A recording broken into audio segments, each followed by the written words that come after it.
Talk about what you know, not what you don't know. This is kind of the counterpoint to what I talked about yesterday. You are an expert in something, even if it's your own experience. You have a story. You may be an expert. You may be a legitimate bona fide expert, in which case that's a great thing to talk about. But maybe your expertise is simply your own story, your own lived experiences, the things you've overcome, the challenges you've gotten through that someone else might be dealing with.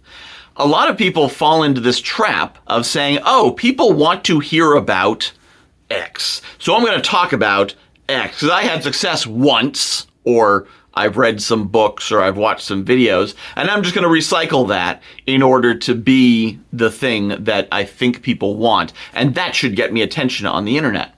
That is not a valuable thing to do. That is not an effective thing to do. There is some AI slop video that's doing it better than you because ChatGPT knows more about the topic than you do because you're not actually an expert. You are an expert about your own experience. You're an expert about your stories and what you have done. Recently, I saw a video from someone who was positioning herself as a social media expert. She had a community around it, and the community said, watch my video with these 5 TikTok tips for getting over 200 views. And to her credit, she had gotten over 200 views. This video, after a day or so, had 300 views. Now, if you're familiar with TikTok, 300 ain't much.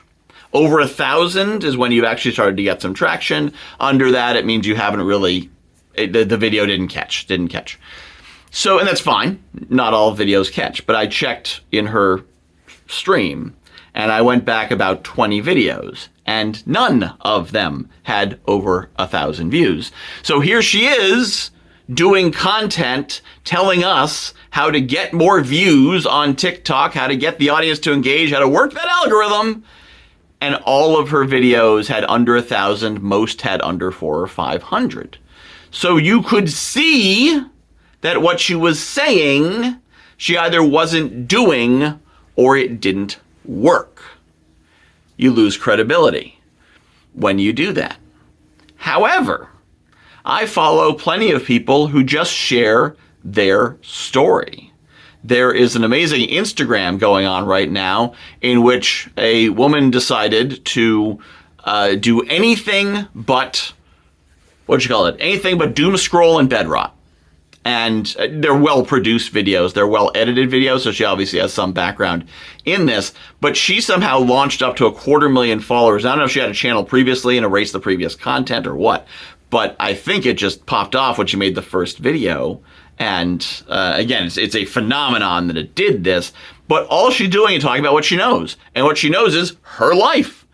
Every video, she's just sharing what she's doing every day, her doubts, her insecurities, her concerns, and the comments. The comments are absolutely chock full of people who are saying, you are such an inspiration to me. Because I saw your video, I got out of bed and did something. Because of your channel, I have started to exercise. Or because of this, I started to create content again. I've started to make art again. And all she's doing is sharing her story of going on a journey. She has taken on a challenge.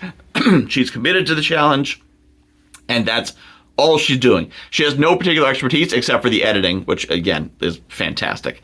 But other than that, she has no particular expertise she's sharing except her expertise at doom scrolling and bed rotting, and now she's not doing that. So she is literally making videos about her lack of expertise, but that is her expertise, her personal experience. You can't get personal experience wrong. So if you want to share something that you know really well. Don't worry about how useful it is. Don't worry about how important it is. Don't even necessarily worry about who the audience is, but share what is authentically yours. If you don't know how to get views on TikTok reliably, don't record videos about how to get views on TikTok reliably. But if what you know is how to get yourself out of bed even though you have depression, or how to get your kid to go to school even if they have anxiety, or how to make yourself eat more vegetables even though you hate vegetables. You may say, well, yeah, but that's silly. Those are silly problems. I should be able to overcome those problems. And yet they are a challenge for you. And if they're a challenge for you, they're a challenge for someone else, and they are going to resonate. And because they're the kind of challenge that ChatGPT wouldn't recommend that you build content around, and because they're the kind of challenge that doesn't sound like they have a market, you don't have 1,000 other people and 10,000 AI channels and 50,000 offshore channels all producing the same content. You have unique, authentic, organic content that is just you. And it's you the world needs more of. Not that. You. So do the thing. Be yourself. Everyone else is taken.